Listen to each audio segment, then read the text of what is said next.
Sorry Baby is a dark comedy where we follow Agnes, played by writer-director Eva Victor. The movie takes place over the course of a few years, from her time as a PhD student to her time working as a professor years later. She trudges forward in life while still feeling very stuck in the same place due to a very traumatic incident that occurred when she was a student.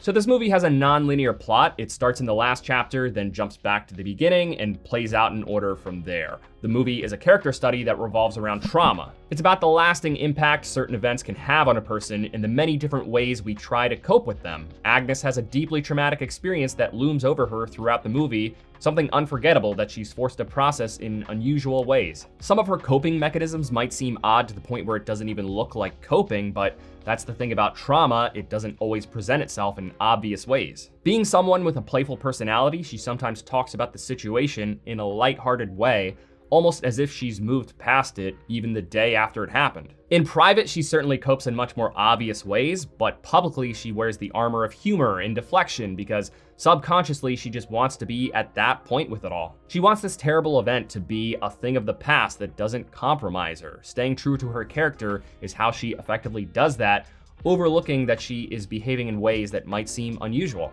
As backwards as this probably sounds, this is actually what coping can look like for rational thinkers. It's certainly not the healthiest way to process things, but it makes sense for someone who is wired to fix problems. She is subconsciously trying to problem solve. It's the left brain kicking in to try and solve the problem by fast-tracking the grieving process, overlooking that she is not allowing herself to process what has happened. The movie also highlights the nuance of navigating a situation like this where the person responsible is not a stranger. People can have complicated feelings in those cases, wanting accountability, but also hoping for something beyond punishment. Those feelings are worth mentioning even if they're hard to vocalize because they play a big part in the frustration and confusion that this type of trauma can cause. I did put a trigger warning on screen earlier. I really hope you caught that. I'm avoiding saying explicitly what happened just because it is a very sensitive topic. Given the subject matter, this movie probably sounds like it's a very punishing watch, but honestly, it's very lighthearted and tender and silly, which probably sounds like a murky approach to this subject. It might sound like the movie is just reducing such a tragic experience to a joke or minimizing the severity. But I would not say that this movie reduces the subject. We see how heavily this affects her,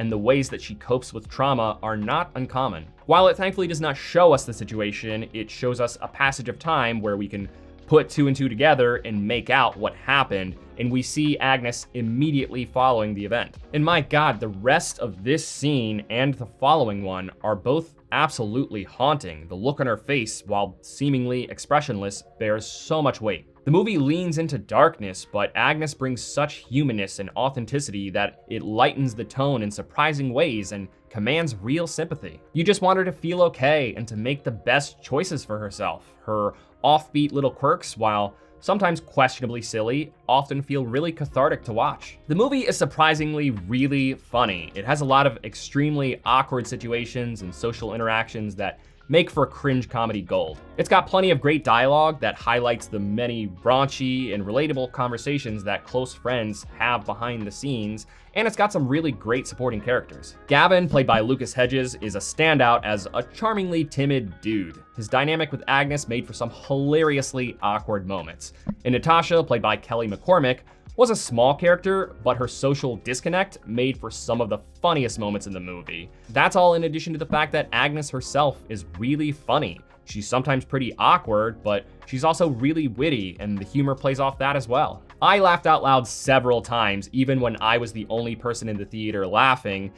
Mind you, there were only like 4 other people in the theater. Again, this is a dark comedy, and with this type of subject matter, it begs the question, should I be laughing at some of this? So sometimes we will say that we feel guilty about laughing at something just because it's a very serious topic, but honestly, most of the time, I don't think we actually mean that. It's just something that we often say to qualify ourselves to laugh at dark humor so that our peers don't judge us, but in this movie's case, there were times where I legitimately 100% felt very guilty for laughing. I've never experienced that before. Like, there were times where Agnes was making jokes that were legitimately hilarious about this totally messed up thing that had happened to her. There's this one funny scene where she's talking to a doctor, and I'm sitting there thinking, oh my God, Why are you making me laugh at this? This feels so wrong. This will definitely bother some people. I say that because it bothered me at times, but the movie actually defends itself pretty directly at one point. Agnes is having a conversation about a book, and she defends the way that it handles a difficult subject, and she's indirectly talking to us, the viewers. She is easing the tension and justifying the way that this movie frames such a painful tragedy. Again, lead actress Eva Victor also wrote and directed this movie, and it's based on her own personal experience. It's not a one-for-one translation, but from what I understand, it is derivative of her own experience. So even if you take issue with the way that this movie depicts this tragedy, at the very least, you can find comfort in knowing that this is her story and that this movie is likely part of her healing process. Honestly, the directorial work here is outstanding. Before seeing this, I would have thought it impossible to make such a powerful movie about a heavy subject that is also very funny and deeply human, but she somehow did it. This is a masterclass in tone management. Agnes is very silly by nature and incredibly authentic, but never so silly that it undercuts the movie's seriousness.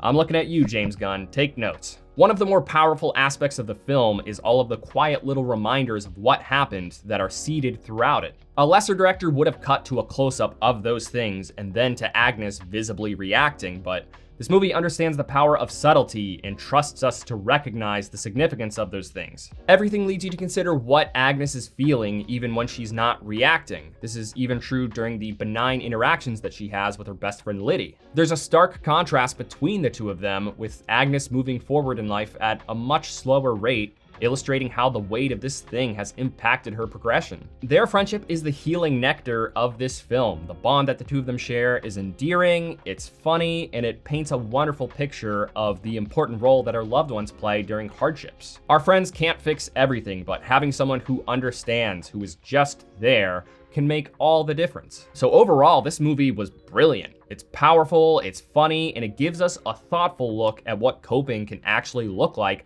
without ever feeling like it's lecturing us, all leading up to an ending that was just perfect. This movie was honestly incredible and instantly my favorite movie of the year so far. I've been seeing a lot of movies lately that I've just been like, oh, it's all right.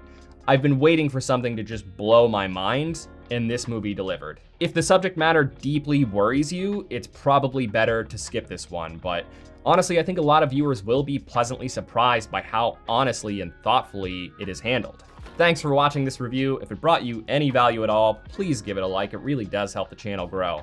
I'll see you later this week with my review of Eddington.